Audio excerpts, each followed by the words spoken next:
All right, guys, welcome to Elation, where we find exhilarating euphoria through creation and collaboration. Today, we're here to talk about music and other things with my good friend Tim Boski. How are you, buddy? Good to see you. Man, it's good to see you too. It's Yeah, good to see. I haven't gone by Boski in a long I time know, so I got to get it right. though. Tim Boski Bullock. Tim it's Bullock. it's just Bose. It's just Bose. Yeah, It's it's just just Bose. Bose I know though. him as Boski. I Yeah, don't know if I'll ever call him anything else, yeah. but Bose, yes. If you find me online, it's gonna be Timothy Bose Bullock. Yeah, Boski might bring up a couple things from like 2008, 9, and 10. Gotcha. Yeah, Gotcha. Understood. yeah, Well, it's good to see you, man. I it hasn't been too long, thankfully, because we had this writing camp a couple weeks ago or yeah, a month man. ago. But I think why don't we get started and do a little bit about your journey into music and kind of your upbringing and things that you went through to get you into this creation world that we are in right now. All right. Well, I got some cliff notes, man. First and foremost, I'm from Detroit, Michigan. Motown.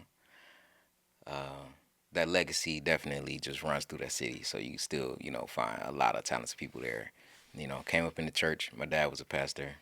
Um, I started out really understanding my whole gift for music as a drummer, and then that went to piano and bass and directing the choir, like the whole nine. Man, I worked my way through all the little stations. Um, So much so that one day, a guy at church asked me to open up for Music Soul Child as the drummer, for a band. And, I obliged. It was my first time actually doing something outside of my father's church. Gotcha. And it was crazy because, man, I didn't even get paid for the gig. I was so excited about the opportunity that I left before they paid me. I mean, mind you, I was only like 11 at the time. You know what I'm Wow. saying? But I was like nice. Like I was really nice on drums. Still good, but not as good as I was. And yeah, my dad was like, "You ready to go?" I was like, "Yeah." And we're riding home. We're excited. And I was mad at him for a long time because he didn't make sure I get paid. I got paid. You know, but it wasn't his responsibility. No, You know, no, not at all. and he was there to make sure I stay safe. You know, but that taught me a lot. So fast forward a little bit, I get to high school. Good friend of mine, he's trying out for American Idol first season. That just shows how old I am. You know what I'm saying? But anyway, trying out for American Idol first season, and he becomes a finalist, but he can't go on to the actual televised recordings because he's not old enough. But he was really that good, and so his name is just ringing throughout the city. And at the time, he and we were like going from high school to high school, serenading the girls. He'd sing and I'd play the keys. You know what I'm saying? So that turned into me getting an invitation to go to the studio that was owned and operated by this legendary producer named Michael Powell, who was doing a lot of Anita Baker and Aretha Franklin. This Detroit, man. So he was one of the guys. And me and my boy, we're 16, 17 years old. We get invited to come. Well, he got invited to come. Right. Sorry. He got invited to come. He said he's not going to a studio without me. Without you, right. Yeah. So I get invitation by way of him. And they just so happened to need somebody to play on keys while we were there. And my boy was like, "Yeah, Tim play." And they didn't really like, Right. because There's a lot of it's people it's a can lot of play, people can play. can Yeah, play, yeah, yeah. But I get on there, I do my thing, and ultimately, man, like Mike just gravitates towards me. We become really close. He introduces me to his nephews and his, you know, younger cousins who are like in the music business around our age, and we stayed close. My first year of college was their first year moving to Atlanta. I happened to be going to school in Atlanta for college for undergrad, so we stayed tight, and that was like I just got dumped into the music business at that point. Um, Started getting my first royalty checks. Ended up meeting some of the Atlanta Falcons because they ended up doing a deal with my boys who were moving down there around the same time. And freshman year, I'm riding through campus with like H2s, Mercedes S600s, man, like just really living the life, not fully understanding the business, how it works, why these people throwing all this money at us. But through those relationships, I was able to connect with formidable producer Anthony Dent, who's one of the hitmen for Puff. Mm-hmm. Um, did Destiny's Child Survivor. While working with him, I worked with some of everybody, man. I'm talking Monica, Maya, Ghostface, Neo, Jeezy. That's where I got my first double platinum album. All of that was with Dent. Now, while I was with Dent, everybody was looking for somebody who could play the keys. Right. You know what I'm saying? To this day, like, being able to play an instrument is like my bread and butter. Right. And so a group of producers and one songwriter, they went by the name of the Outsiders. They needed somebody with my particular skill set. And Dent was like, yeah, if y'all need somebody, here goes my guy. So I become an outsider. A few months later, we end up doing Britney Spears' Womanizer, take her from 96 on the charts to number one.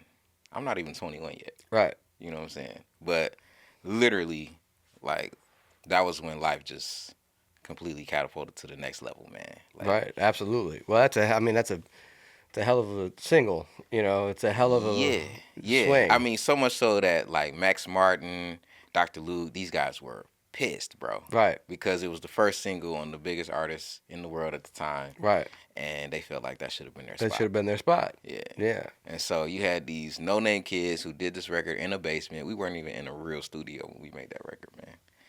We get the number one record in the world, and it stayed there for a while. It did. Yeah, It was a big record. huge. Yeah. So packed up Atlanta, moved to LA. Um, while I was there, I'm literally rubbing shoulders with those same people: Max, Dr. Luke, Red One, Ronnie Jerkins. Uh, I don't think I met Scott yet. Who else? Oh, Timbaland, Polo the Don. He was still there at the time, Right. you know. But all of these guys were now all of a sudden my peers, you know, just off this one record. And nothing could have prepared me for that level of just motion, Right. you know. So we literally lived in the London Hotel. I don't know if you know that. You know the London out there in LA? Yeah. Yeah, Yeah. lived there for about 6 months. Um, and paintball fights in the hallway, man. like yeah, just really just Real celebrity real stuff. celebrity stuff, Yeah. man. You know, Yeah. and it was a good time, man. But quickly, I started to see, you know, that there was another side to the business. You know, a lot of contracts flying by. Nobody's telling you what you're signing. Hmm. Like, so it was a fun and very free time. You know, wouldn't trade it for the world, but definitely like there were some things about the business that I didn't understand. You know, so certain rights got waived that Shouldn't shouldn't have. have. You Right. know what I mean? Right. Still made money, but definitely not the type of money that was being made. Right. You know, after all the smoke settled, I had realized that there was a $14 million publishing deal done. You know what I'm saying? Like just under everybody's noses. Right. Right. Like Small things. Yeah. small. Right. You're excited about the couple $100,000 you got in your account, and you realize, wait, what? Right. You know. The reason why that check was so easy to cut. Yeah, yeah. So,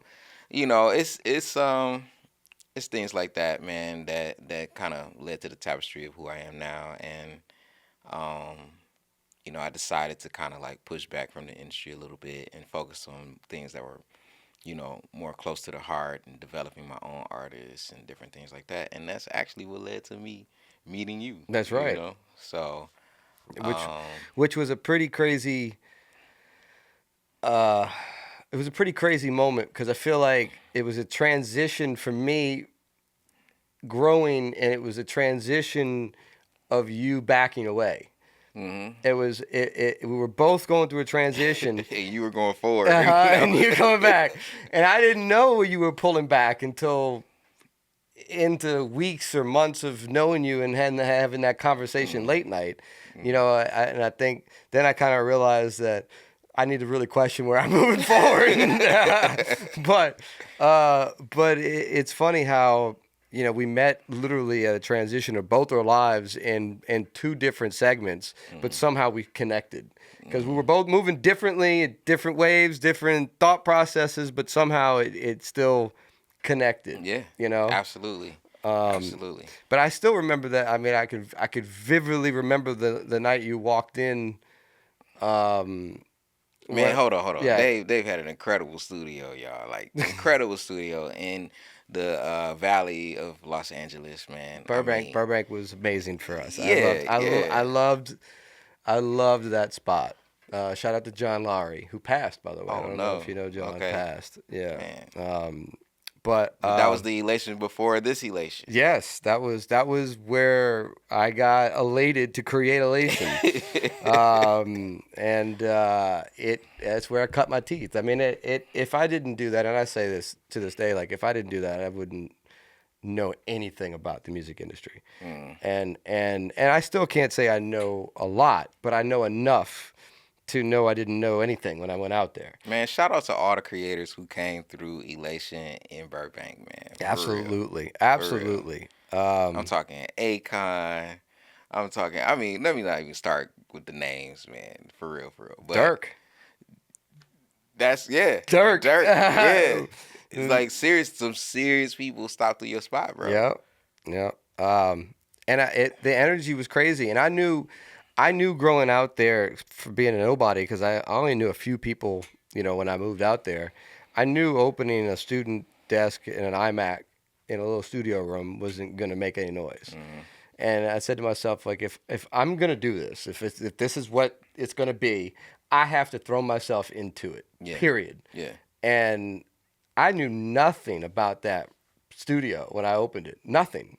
I mean, the board I had before the SSL 8000 was a Studio Live 24 channel mixing board. Mm-hmm. That's all I knew about mixing boards. Okay, and then I go to a 26-foot long SSL SSL. 8000 Yeah, that was an old CBS broadcasting board, yeah. and I just had to figure out how to learn it. But before I left, I knew more about that board than John did. You know, but it was a pretty crazy moment, man. I really I look back at it as one of my favorite times in life was going through all that. Man, You know, it was incredible. I mean, shout out to Yahusha. We met working on his he's project. always gonna be Josh to me, always. I But mean, yeah, yeah, yeah, yeah, yeah, Usha Kalev, but yeah, he's always gonna be Josh. for sure, for sure. But yeah, no, and Vince and Vincent Barry Killer and B. Killer B, Hmm. um, and everybody. I feel like Elation was, even though we all haven't necessarily done business together as a group, collectively, I feel like Elation was a good foundation for a lot of people to move forward from. 100%. You A know, 100%. And it was just the first iteration of what's happening now. right? So, with that being said, Because I do feel like if I would have known my business, I feel like things would have happened differently. Because I didn't know what I was doing out there, and well, I listen, didn't know man. what to sign. I didn't know where to sign, who to sign, what to sign, and all I knew is these people were talented around me. Show me one top scorer who hasn't missed a lot of shots. There you go. I hear you. You know what I'm I hear saying? you. So you I have hear to you. you have to take the wins with the losses, and Uh, honestly, the losses aren't losses; they're just lessons, man. right. No, 100%. So you don't get elation New Orleans Without without Elation LA. elation No, LA. 100%. You know what I'm No, saying? 100%. And what's happening here now is just mind blowing. I mean, literally every facet of the business, an artist could come in here and get everything what they like, everything they need, and that I think is just a testament to what you've learned over the years. You know what I'm saying? Right. And just your acumen as a business person. So I'm excited about the growth. I'm excited about just where we're headed. I'm excited to be a partner. You know what I'm Absolutely. Well, saying? let's talk about a little bit about that because, you and I have once again in moments of transitions and things have been around each other, and you've helped me exponentially with those moments. Even though if you I don't know if you even realize it, but that moment when Malcolm passed, and shout out to Malcolm Tariq, Yes, man. who definitely helped build Elation into what it Man, Malcolm was. could mix. Malcolm could produce. Malcolm Malcolm, was he would make the artists feel like they were at home. Like yeah, there was no he didn't meet any strangers. He just had this warm energy that was just very inviting, and it laid the foundation for just a lot of people. Honestly, I yeah, mean, there are people who I didn't even know he was like mixing their projects yeah. for or producing records for them, and they'd be like, "Oh, you knew Malcolm?" Uh, Like. Listen, he gave me my footing. Is how I put it. Mhm. I couldn't have done it without knowing I had somebody behind me like him, Yeah. in a sense, because I couldn't move the way I wanted to, because I wasn't as talented as that, So like, it Oh yeah, was his talent was off the yeah, it charts. was nuts, Yeah. But he did not treat his talent well enough because he didn't get paid well enough for it, Mm. you know. Um, but he was just too good of a person. I feel like sometimes you're almost too good of a person for the industry, Yeah. you Yeah. know. Um, And the way the business works is just it's strange. Like you have to have like a big colossal record or hit or moment sometimes, you right, know what I mean, to really up the price. right, 100%. You But know. but um, but I called you after Malcolm passed, and I said, man, like I I, I can't do this on my own. And I don't want to do this on my own. And then there's a very short list of people I trust, and you were the highest on that list. And I said, man, I gotta call and see if we could put something together to where it makes sense for both of us, but also gives me that foundation that I needed to keep moving forward. Because it was tough, man. You lose a little bit of foresight. When the person you're building things with just passes. Yeah, no for sure. You know.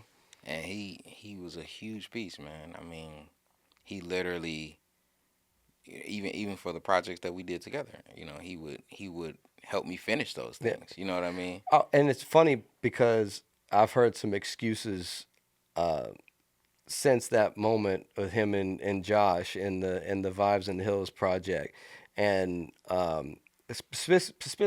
specifically engineers Mhm. bitching about stuff.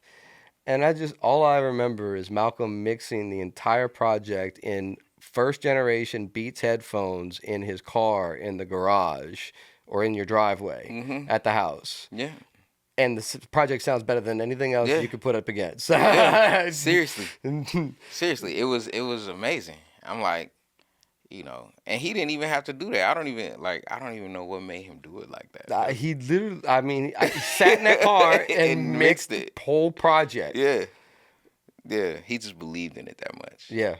He But really did. well, and I think that's one reason why I connected with him so much is that person that he was, in Mhm. the end. I mean, he was just that big fucking teddy bear. Yeah. But anyway, shout out to Malcolm. But no, you really helped me give me back that foundation needed to keep moving forward, and gave me the strength to put this together. Because I mean, Yeah. it was a task I wanted to complete, but once again, I don't want to do things on my own. Music is not Um, something you should do solo, in my opinion. Man, that definitely makes me feel good for real. And I know for a fact that, you know, we're on the right track. Yeah, We're on the right track. I mean, just seeing how everything's coming together, the different artists and talent in the city. I mean, this is really gonna be like a real beacon in New Orleans. I'm excited because You got me ready to move down yeah, there, the man. the industry needs it down here, and Yo, I'm and I'm gonna have an address here. Okay. we're gonna get it done. We're gonna get it done for sure. Well, what since we're here at Elation, what would be, I guess, the thing that creates the most elation in your life? What is it? What does it mean Well, truly to you? I mean, I'm coming off the. All right, I got the two Oh, that's right. We didn't say anything newborn about that. That's people. right. Newborns, Just had twins. twins. 4 months My man ago. goes from zero to twins. Yeah, so my elation is off the charts right Sleeping now. right now.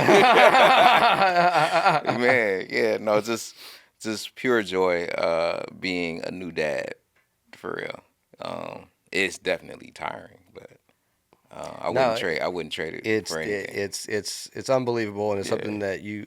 Every time somebody told me before I had kids, you have to have kids to understand it. I just rolled my eyes at them, but now I get it. Like Yeah. there's no feeling like it until you have it, but you Hmm. can't explain it to anybody either. No, for real. It's And almost like music, if you ask me. how so? Let me hear it. Okay, so my wife does not do music. Is Hmm. not I mean, she's creative, but in her own way. But Mm, she's not a creative, I guess you I could got you. say. Um, the process of waiting is not something she understands Mm. whatsoever. She doesn't understand that you can believe in something and continue to believe in something when it shows you Wow, man. that it doesn't. That's good. That's You good. see what I'm saying? That's solid. Yeah. Wow. Because for the growth of your kids, you're waiting. Right. you're, Right. you're like, oh, but then when it's here, it's like, man, you don't even really factor in how long you waited at all. Right. But that feeling that we get from music is something that I can't describe to somebody. Mm. Like I can describe it in words in a dictionary, Hmm. but that doesn't mean I actually give you my description of what it does to me internally, if that makes sense. Yeah, I think I know. For me, that feeling comes once I feel the song or the beat is done. Right. A lot of times I don't even know fully how I got there. You know, Right. like sometimes it'll just be an idea and I'm working at it and I'm tweaking this or I'm changing this. And then I'll step back and be like, shit, I made that. Right. Like it's like, wow. Um, Having those moments, having those feelings, or like when the perfect melody meets the perfect lyric or the perfect chorus meets the perfect bass line. It's like that marriage of energy, it's nothing like it in the world, like at all. So that gives me elation There for you go. sure. I think another thing, especially like lately, I would say, is just being able to step outside of just the creative part for real and understanding how just the world of music and technology are literally like becoming one, Right. you know, and how people are like so scared of this whole like AI and how it can impersonate you and blah blah blah. I'm like, man, actually, it's a pretty cool tool. Right. So like, if I'm shopping a record to Ariana Grande, I could send it to her with her voice on it already, Right. so she can hear how she sounds on it. You know Right. what I'm saying? Like, it's nothing to necessarily be afraid of. I think more than anything is just having like, the proper legalities in place so that, nobody gets exploited or nobody, gets their, rightful work stolen. Right. But outside of that, man, I think it just broadens the playing field for what you can do creatively. I got you. Yeah. Well, I know we're doing a lot of stuff, on your own now. And with Miles, you got Miles Yachts, Man, shout who's out to my taken brother off, Miles Yachts for sure. and he's real excited about his projects that are coming out. I mean, that walkthrough was a big Yeah, success. walkthrough is big, but walkthrough, I think we might have walkthrough 10.0, not 2.0. Really, 10.0. Yeah, really. man. Yeah. So, really excited about that, man. So glad you could really just come on board with this because a lot of people didn't believe, even in my decision to like work with him. Like Miles, he was a dancer, wasn't even really doing music for real, And even to this day you can see him in Louis Vuitton commercials and stuff like that. But like the dude has real talent. Yeah. And he has a pen, like, since working with him and helping him cultivate his talents, man, I've been able to get him Space Jam placements. I've been able to get him placements overseas with some of the biggest groups and acts over in Korea and K-pop and different things like that. So he's written songs with several artists for Atlantic. So it's beautiful to see his progression, but I think we found a niche now, um, that brings the world of dance and brings the music together. Yeah. Well, let's not dissipate what you did, because artist development is what nobody does anymore, and you developed him. For sure. I watched it. Yeah. So you took a long time, Long a time. long time, and a lot of people questioning what you were doing with him, but in the end, it worked out in his favor and your favor, Yeah. because when you actually put it out, it was proper. Yeah. You know. Yeah, and we're still going, man. Like I say, walk through 10.0 is coming. You All know what I'm right. saying? All right. Well, we're getting ready to run through, I guess. Man, run it up. Run it up. That's right. Run it up. That's what we All want. right, man. Well, I appreciate you coming through today, and thanks for spending the time and talking with me. Why don't you tell everybody where they can find you on social, and where they can find Miles, and then we'll end it there. For sure. So the BOSS in Timothy Bullock stands for Bent on Success. So you can find me on Instagram at BENT.ON.success. All right. And website www.bentonsuccess.com. Miles is Miles Yachts, MYLES Yachts. And you can find him at Miles Yachts on IG, and milesyachts.com is definitely coming. So depending on when this airs, it's probably live. Yeah. All right, great. Well, thank you guys for joining us today, and welcome to Elation.